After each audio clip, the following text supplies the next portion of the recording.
Welcome to Half History Will Travel. I am your host, the Wilder Historian, and today I want to take you back in time to the Old South by reading you some excerpts from an ex-slave's account of what slave life was like on the plantation on which he lived.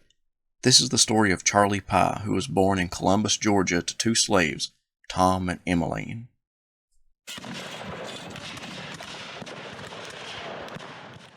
The workers on the plantation were divided into two or more groups, each group having a different job to do.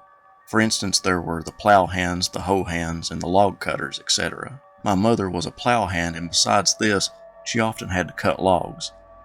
I was too young to work and spent most of the time playing around the yards. The houses on the plantation were built of pine poles, after which the cracks were filled with red mud. Most of these houses consisted of one room, however a few built there were two rooms to accommodate the larger families. The beds, called bunks, were nailed to the side of the room. Rope bottoms covered with mattresses of burlap and hay served to complete this structure. Benches and a homemade table completed the furnishings. There were very few, if any, real chairs found in the homes. The houses and furniture were built by skilled black carpenters who were hired by the mistresses from the other slave owners. A kind slave owner would allow a skilled person to hire his own time and keep most of the pay which he earned. Plenty of food was raised on the plantation, but the slave families were restricted to the same diet of cornmeal, syrup, and bacon fat. Children were fed milk and bread from poplar troughs, which they ate with wooden spoons. Grown-ups ate with wooden forks. Slaves were not allowed to raise gardens of their own, although my uncle was given the privilege of owning a rice patch, which he worked at night. In every slave home was found a wooden loom which was operated by hands and feet, and from which the cloth of our clothing was made. When the work in the fields was finished, women were required to come home and spin out one cut at night. Those who were not successful in completing this work were punished the next morning. Men wore cotton shirts and pants which were dyed different colors with red oak bark, alum, and copper. My father was a shoemaker and made all the shoes needed on the plantation. Slaves were given shoes every 3 months. To see that everybody continued working, an overseer rode over the plantation, keeping check on the workers. If any person was caught resting, he was given a sound whipping. A young slave girl stopped to rest for a few minutes, and my uncle stopped also and spoke to her. During this conversation, the overseer came up and began whipping the girl with a sapling tree. My uncle became very angry and picked up an axe and hit the overseer in the head, killing him. The mistress was very fond of my uncle and kept him hid until she could run him. Running a slave was the method they used in sending a slave to another state in order that he could escape punishment and be sold again. You were only given this privilege if it so happened that you were cared for by your mistress and master. Overseers on the plantation were very cruel and whipped us slaves unmercifully.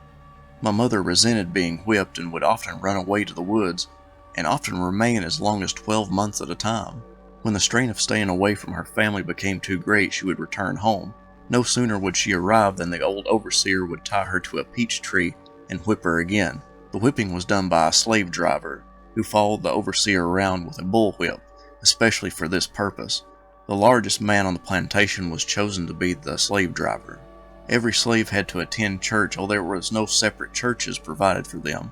However, they were allowed to occupy the benches which were placed in the rear of the church. To attend church on another plantation, slaves had to get a pass or suffer punishment from the patrollers. We didn't marry on our plantation. After getting the consent of both masters, the couple jumped the broom, and that ended the so-called ceremony. Following the marriage, there was no frolic or celebration. Sometimes quilting parties were held in the various cabins on the plantation. Everyone would assist in making the winter bed coverings for one family one night, and the next night for some other family, and so on until everyone had sufficient bed covering. A doctor was only called when a person had almost reached the last stages of illness. Illness was often an excuse to remain away from the field. Blue mass pills, castor oil, etc. were kept for minor aches and pains. When a slave died, he was buried as quickly as a box could be nailed together. I often heard of people refugeeing during the Civil War period. In fact, our mistress refugeed to Alabama trying to avoid meeting the Yanks, but they came in another direction. On one occasion, the Yanks came to our plantation, took all the best mules and horses, after which they came to my mother's cabin and made her cook eggs for them. They made so much noise singing that I could not sleep. After freedom, we were kept in ignorance for quite a while, But when we learned the truth, my mother was glad to move away with us. Immediately after the war, ex-slave families worked for 1/3 and 1/4 of the crops raised on different plantations. Years later, families were given 1/2 of the crops raised. I married at the age of 35 and was father of 2 children, one of whom is living. He is a Baptist belonging to the Mount Zion Church and has attended church regularly and believes that by leading a clean, useful life, he has lengthened his days on this earth. Although slave life was different from plantation to plantation, when we read multiple accounts of slave life, we begin to put together the complete picture of what it was like on a plantation prior to the Civil War.